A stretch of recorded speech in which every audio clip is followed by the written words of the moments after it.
सध्या राज्यात पावसाला पोषक वातावरण नसल्यानं अनेक ठिकाणी उघडीप दिलेली आहे. तुरळक ठिकाणी ऊन सावल्यांच्या खेळात श्रावण सरी बरसत आहेत. आज काही भागात हलक्या ते मध्यम स्वरूपाचा पाऊस पडण्याचा अंदाज हवामान विभागानं व्यक्त केलाय.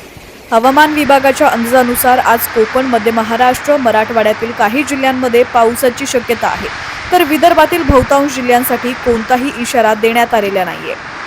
कोकणातील पालघर, ठाणे आणि रायगडमध्ये हलक्या पावसाची शक्यता आहे. मुंबईत हलका ते मध्यम पाऊस पडण्याचा अंदाज आहे. रत्नागिरीमध्ये हलका पाऊस तर सिंधुदुर्गमध्ये हलका ते मध्यम पाऊस होण्याची शक्यता हवामान विभागानं वर्तवली आहे. उत्तर महाराष्ट्रातील धुळे, नंदुरबार, जळगाव आणि नाशिकमध्ये हलका पाऊस अपेक्षित आहे. नाशिक आणि जळगावमध्येही काही ठिकाणी मेघगर्जनेसह पावसाची शक्यता आहे. अहिल्यानगरमध्ये सुद्धा हलक्या पावसाची शक्यता वर्तवण्यात आली आहे. कुठलाही अलर्ट जारी करण्यात आलेला नाहीये. पश्चिम महाराष्ट्रातील पुणे, सातारा, सांगली, कोल्हापूर आणि सोलापूर जिल्ह्यातही हलक्या पावसाचं वातावरण राहण्याचा अंदाज आहे. पुणे, सातारा आणि कोल्हापूर घाटमाथ्यावरील भागात हलका ते मध्यम पाऊस पडू शकतो, मात्र कुठंही अलर्ट जारी करण्यात आलेला नाहीये.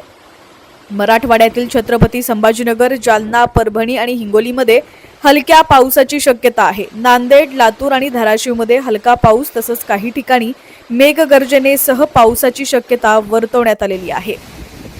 आज अकोला, अमरावती, बुलढाणा, वर्धा, वाशिम, यवतमाळ, नागपूर, भंडारा, चंद्रपूर आणि गडचिरोलीसह विदर्भातील बहुतांश जिल्ह्यांसाठी कोणताही इशारा देण्यात आलेला नाहीये.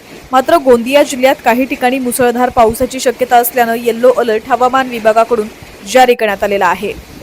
दरम्यान राज्यातील तुमचा जिल्हा कोणता आहे आणि तुमच्या जिल्ह्यात सुद्धा हवामानाची काय अपडेट आहे, काय परिस्थिती आहे ती सुद्धा आम्हाला कमेंट्सच्या माध्यमातून नक्की कळवा. पाहत रहा HPN मराठी न्यूज.